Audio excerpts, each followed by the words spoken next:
chamada emenda PIX. É assim, eu sou deputado, eu digo, manda 10 milhões para o município X. Você não diz para que foi gasto, você não faz nenhuma investigação sobre a destinação do dinheiro, você não sabe sequer para onde foi o dinheiro. Isso não pode acontecer. E não somente isso, o legislativo hoje no Brasil está assumindo funções do judiciário.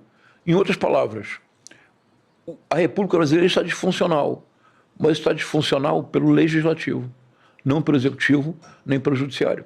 E 2026 tá aí, né? Como fazer para asfixiar isso? E aí, assim, tem uma questão aqui que eu penso, bom, beleza, se não tem mais que articular com o Lula e, portanto, isso enfraquece o governo em um certo aspecto, bom, se a gente perder a eleição, a direita, a extrema-direita também vai estar enfraquecida, porque também não vão ter que articular com o presidente que será eventualmente eleito, e sim com os caras do parlamento. É mais ou menos por aí? Nós nos encaminhamos para uma situação muito difícil de um parlamentarismo de fato e um presidencialismo de direito.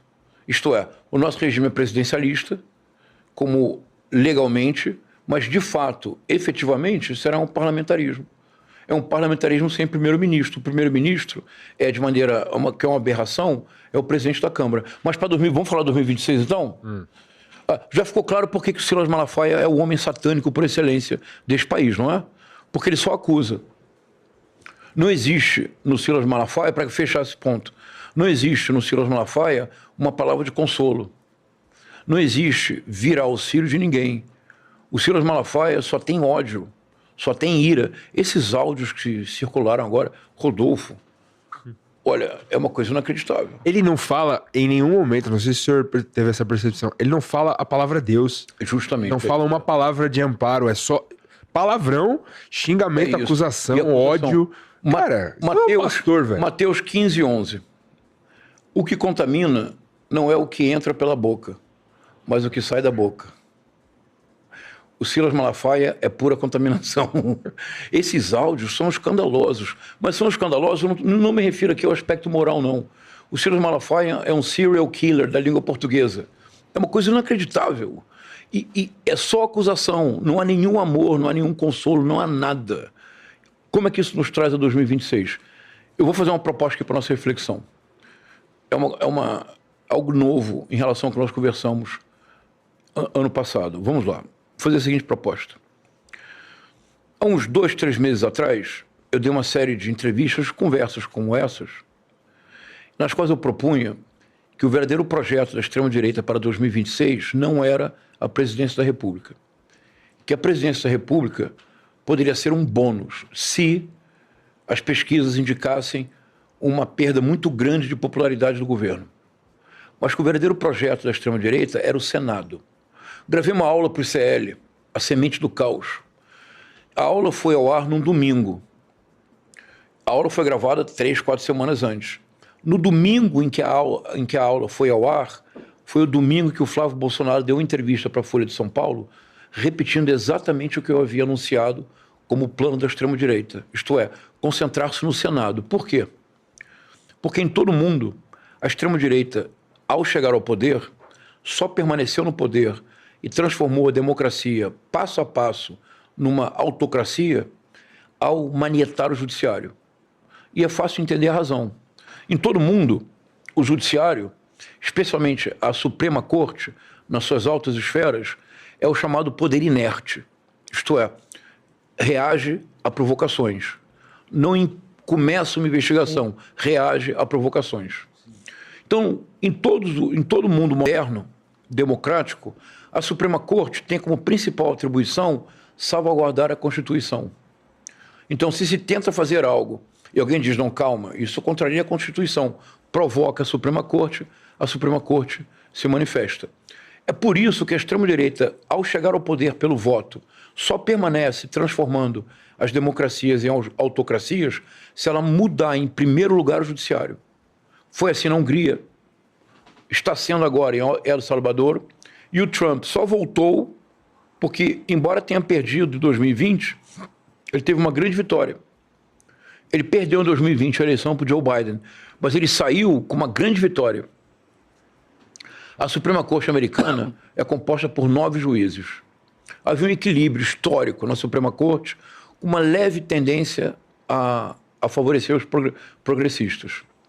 No último ano do governo Barack Obama, os republicanos, que eram maioria, impediram o Barack Obama de indicar um juiz da Suprema Corte. Impediram. Fizeram uma obstrução, acabou o governo do Barack Obama. O Trump começou e indicou um. Surgiu outra oportunidade para ele indicar, indicou o segundo. Quando o Trump já estava saindo, surgiu uma terceira possibilidade. Os republicanos aceleraram o processo e ele indicou. Então o Trump indicou 3 juízes. A Suprema Corte teve um desequilíbrio profundo. Agora são 6 juízes conservadores e 3 progressistas. Consequência disso, o Donald Trump só foi candidato em 2024 porque ele conseguiu modificar a Suprema Corte. Como assim? Ele foi processado em Nova York por fraude fiscal e o conjunto de provas não é um conjunto de provas, é um edifício de provas das fraudes fiscais do Donald Trump. Ele foi condenado. No Colorado, o juiz de Colorado determinou a retirada das cédulas eleitorais do nome do Trump, pelo apoio que ele deu à tentativa de golpe em janeiro de 2021. E porque há uma ligação em que o Trump liga para o Tribunal Regional Eleitoral da Geórgia, da Geórgia, para comparar, e diz assim: eu só preciso de alguns milhares de votos, consegue para mim alguns milhares de votos, a gravação existe. Então o juiz do Colorado retirou o Trump das cédulas, das urnas, nas primárias republicanas. E houve a impressão de que o nome dele seria impugnado. A Suprema Corte deu uma decisão inédita na história dos Estados Unidos, que isso não era possível e que o Trump não podia ser julgado pelos atos tomados durante a presidência, em 2016 e 2020. Quando ele ligou para o Tribunal Regional Eleitoral da Geórgia, comparando com a nomenclatura brasileira, ele ainda era presidente. Nunca a Suprema Corte americana tinha dado esse veredito. Ou seja, se entre 2016 e 2020, qualquer crime que ele tenha cometido, ele não pode ser julgado porque ele era presidente da República. Por isso ele pôde ser candidato, por isso ele voltou. O Viktor Orbán está no poder há 15 anos, porque a primeira coisa que ele fez ao voltar ao poder em 2010, depois de ser primeiro-ministro de 98 a 2002, ficar 8 anos perdendo eleições sem conseguir voltar. Quando ele volta, a primeira coisa que ele faz é mudar a Constituição e mudar a composição da Suprema Corte. O Nayib Bukele, quando toma o poder, ele não pode ser reeleito. Havia 2 artigos na Constituição de El Salvador que não somente impediam, como ameaçavam de prisão quem tentasse mudar a Constituição para se reeleger presidente. O que ele fez?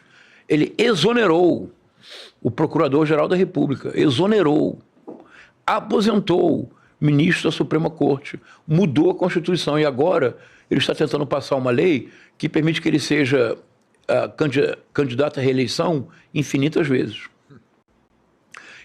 Está claro? Está claro. Então, a extrema-direita só se mantém no poder se manietar o judiciário. Por isso, o projeto da extrema-direita é o Senado. Tá, isso que eu queria entender. É isso. Por quê? Porque no Brasil, os cargos mais importantes, embaixador de qualquer embaixada, presidente do Banco Central, ministros do Supremo Tribunal Federal, são sabatinados. Por quem? Pelo Senado. O Senado tem a prerrogativa de dizer não? Tem. Se ele não for aprovado no Senado, não tem disputa. Se ele não for aprovado no Senado, ele não será ministro da Suprema Corte. Mas cabe ao Senado a única possibilidade, porque o cargo é vitalício, é para a vida inteira, até os 75 anos.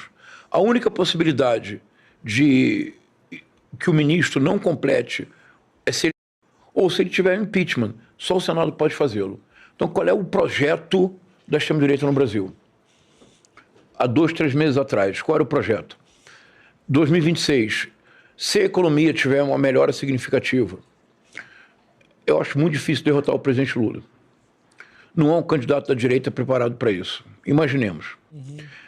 O Viktor Orbán, de 2002 a 2010, ficou fora do poder. A extrema-direita no Brasil, de 2022 a 2030, ficaria fora do poder. Mas, ao voltar ao poder executivo, já teria dominado o Congresso, o Senado e o Supremo Tribunal Federal. Ou seja, eles estão preparando o terreno. Estão fazendo a cama para quando voltar com tudo. É isso que eu tenho denunciado. É isso. Felizmente, parece que as pessoas escutaram E é isso mesmo. Ninguém mais tem dúvida sobre isso. Até porque o presidente Lula vai parar uma hora, né? E a esquerda também tem muita dificuldade para substituí-lo. Substituí-lo. Tem sim. É um problema. O campo progressista vai ficar... É um problema. Órfão.